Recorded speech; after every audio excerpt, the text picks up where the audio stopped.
It literally like pisses me off when people are like, she's not the face of the league. Who would be? What? People will try to argue that she's not the face of our league. You're dumb as shit. Yeah. You're literally dumb as fuck. Sophie Cunningham destroys Fever president after attacks on Caitlin Clark spark league-wide backlash.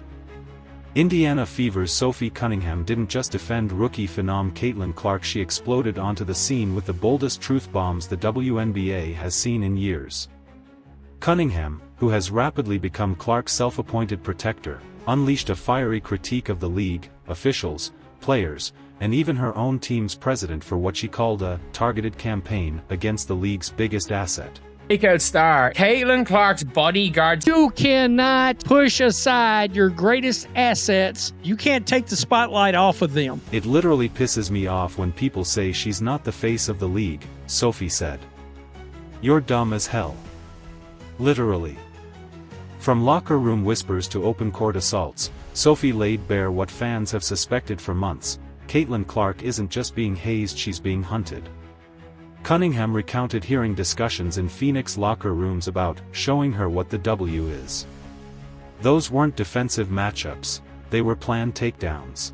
Sophie said some very unapologetic things. Game after game, Clark has faced hard fouls, bruising hits, and cold shoulders.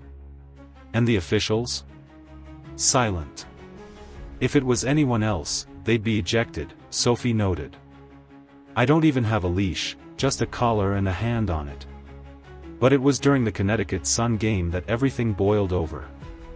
After watching Caitlin get hammered again, Sophie threw a player to the ground, sparking a viral moment that lit up social media. She wasn't scared of fines. She wasn't looking for PR. She was standing up for her teammate, and fans noticed. Sophie's words and actions sent a shockwave through the league, but it wasn't just her physicality, it was the brutal honesty. She tore into WNBA leadership, accusing them of riding Clark's fame while refusing to protect her. You can't push aside your greatest asset. You're either with her or you're against the league's future, she declared.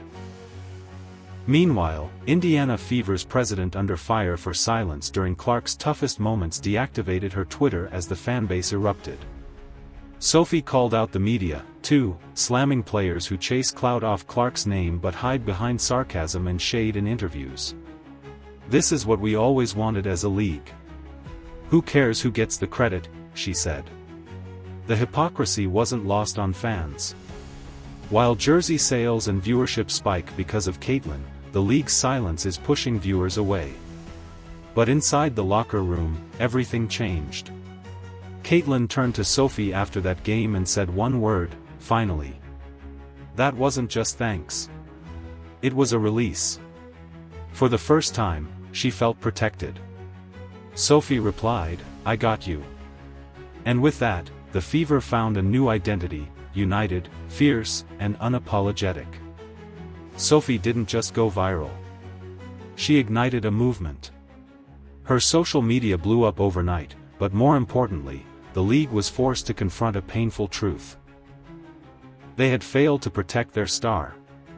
Now, with Sophie's stand, that silence has a challenger.